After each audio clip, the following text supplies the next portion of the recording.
मसीह संदेश सुनने वाले सभी मसीहों को यीशु नमस्कार। मसीह संदेश में आज हम न्यायों की पुस्तक उसका 2 अध्याय 10 पद को देखेंगे कि इस भोर परमेश्वर का वचन हमसे क्या कहता है।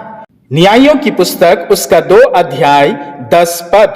और उस पीढ़ी के सब लोग भी अपने अपने पितरों में मिल गए। तब उसके बाद जो दूसरी पीढ़ी हुई, उसके लोग ना तो यहोवा को जानते थे, ना उस काम को जो उसने अपने इज़राइल के लिए किया था। मेरे प्रियो, पिता शब्द जब हमारे जहन में आता है तो एक जिम्मेदारी का बोझ उठाता हुआ एक व्यक्ति की तस्वीर सामने आती है।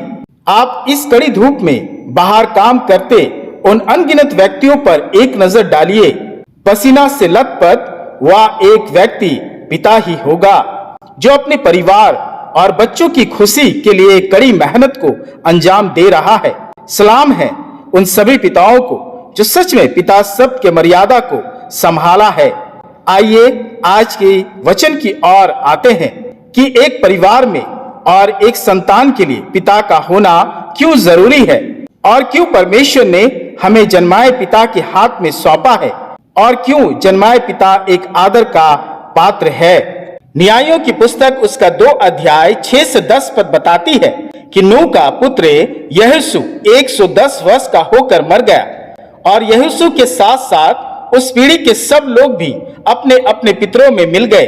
तब उसके बाद जो दूसरी पीढ़ी हुई, उसके लोग ना तो यहोवा को जानते थे और ना उस काम को जो परमेश्वर ने अपने लोगों के लिए किया था।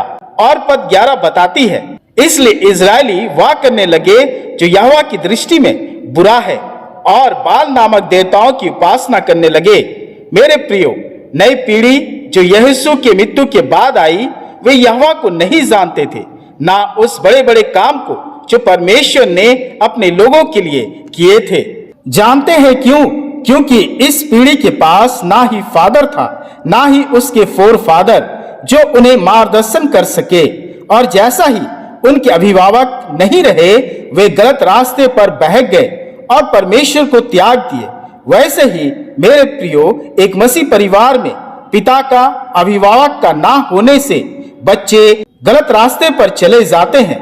परमेश्वर ने माता पिता इसलिए दिए हैं जो परमेश्वर के बड़े बड़े कामों को जो उन्होंने देखी है, सीखी है, अनुभव किया है, गलत सही सब अपने संतानों को बताए और सही मार्ग भी बताए, ताकि उनके बच्चे परमेश्वर से फिर ना जाए।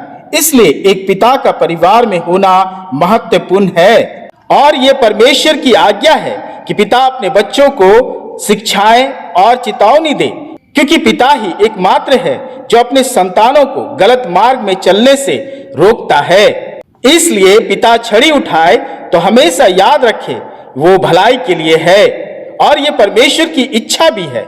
इफिसियों की पत्री उसका 6 अध्याय 4 पद, हे बच्चों वालों, अपने बच्चों को रिस न दिलाओ, परंतु प्रभु की शिक्षा और चेतावनी देते हुए उनका पालन पोषण करो। नीति वचन उसका 1 अध्याय 8 पद, हे मेरे पुत्रे, अपने पिता की शिक्षा पर कान लगा और अपनी माता की शिक्षा को ना तज। वैसे ही नीति वचन उसका 23 अध्याय 22 पद कहती है, अपने जन्माने वाले पिता की सुनना। इसलिए मेरे प्रियो, पिता एक आदर है जिसकी शिक्षा हमारे लिए जीवन है, परमेश्वर की इच्छा है। और बाइबल यह भी बताती है कि जिसने अपने पिता की बात नहीं मानी, वे नाश हो गए। पहला सामुएल उसका 2 अध्याय 22 से 25 पद बताती है, एली महायाजक अपने दोनों पुत्र को समझाया, चेतावनी भी दी कि यहोवा के विरुद्ध पाप ना करे। पर वचन पहला सामुएल उसका 2 अध्याय 25 पद बताती है कि तो भी उन्होंने अपने पिता की बात ना मानी, क्योंकि यहोवा की इच्छा उन्हें मार डालने की थी। वैसे ही न्यायों की पुस्तक उसका 14 अध्याय 3 पद में मानो का पुत्र सिमसोन ने भी पिता की बात ना सुनी और मारा गया। इसलिए मेरे प्रियो, पिता का होना और उसकी शिक्षा को ग्रहण करना, आदर करना एक परिवार और संतानों की जरूरत है।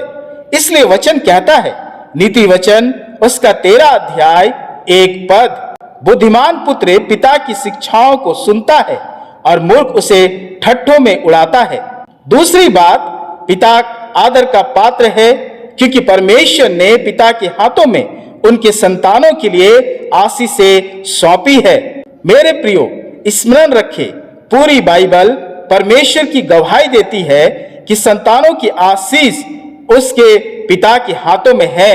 उत्पत्ति की पुस्तक उसका 27 अध्याय 1 से 4 पद बताती है कि इसहाक जब बूढ़ा हुआ और उसकी आंखें धुंधली हो गई तो अपने पुत्र एसाव से कहा, मेरे लिए स्वादिष्ट भोजन बनाकर ले आ कि मैं उसे खाकर मरने से पहले तुझे जी भर के आशीर्वाद दूं। मेरे प्रियो, बाइबल प्रमाणित करती है कि माता पिता की आशीष से उनकी संतानों को प्राप्त होती है। वैसे ही पहला राजाओं उसका 2 अध्याय 1 से 4 पद बताती है कि राजा दाऊद मरने से पहले अपने पुत्र सुलेमान को आशीष दी। इसलिए मेरे प्रियो, माता पिता के आदर में ही परमेश्वर की आशीषें है। इफिसियों की पत्री उसका 6 अध्याय 1 से 3 पद, हे बालको, प्रभु में अपने माता पिता के आज्ञाकारी बनो, क्योंकि यह उचित है।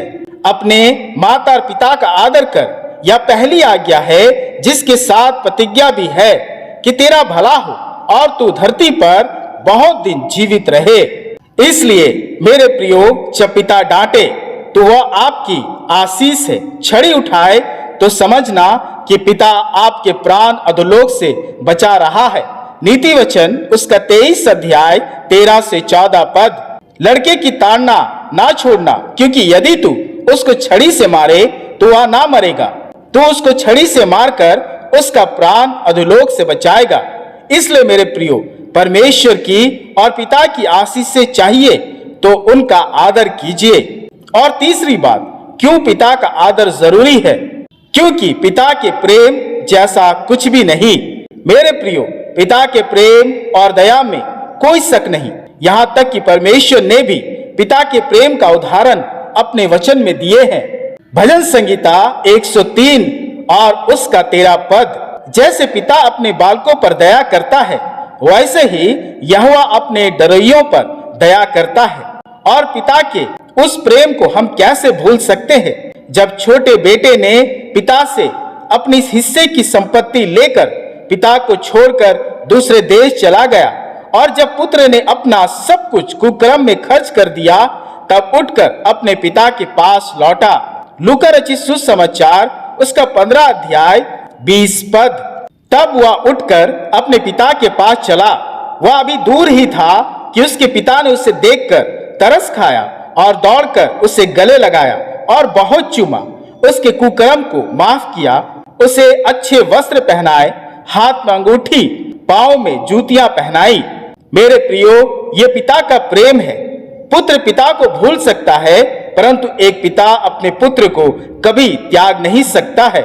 इसलिए मेरे प्रियो, पिता एक आदर है, और यह परमेश्वर की बड़ी दया है कि हमारे जन्माए पिता हमारे साथ हैं। मेरे प्रियो, जब यीशु और उस पीढ़ी के सब लोग भी अपने अपने पितरों में मिल गए, तो यहोवा की शिक्षा देने वाला कोई ना था, परिणाम स्वरूप नई पीढ़ी परमेश्वर के मार्ग से भटक गए, दूसरे परमेश्वर को पूजने लगे। पर आज का दुर्भाग्य यह है कि हम अपने माता पिता के जाने का भी इंतजार नहीं करते, बल्कि उनके रहते ही उनकी शिक्षाओं से फिर जाते हैं, उनका आदर नहीं करते। और हम आदर करते भी हैं तो किसका? इस संसार के परमेश्वर का।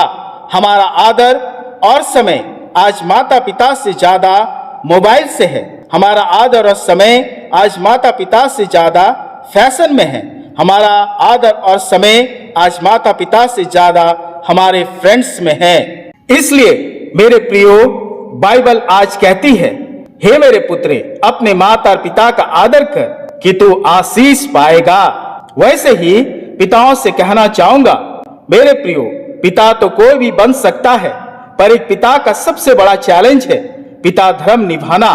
क्योंकि बाइबल में कई पिता हुए, परंतु पिता धर्म नहीं निभा सके, जैसे लूत, इसहाक, एली महायाजक और दाऊद। आज का यह वचन हमें सिखाती है, बच्चे अपने माता पिता का आदर करें, और पिता अपने बच्चों के जीवन को परमेश्वर की शिक्षा, चितावनी, प्रेम और आशीर्वाद से तैयार करे।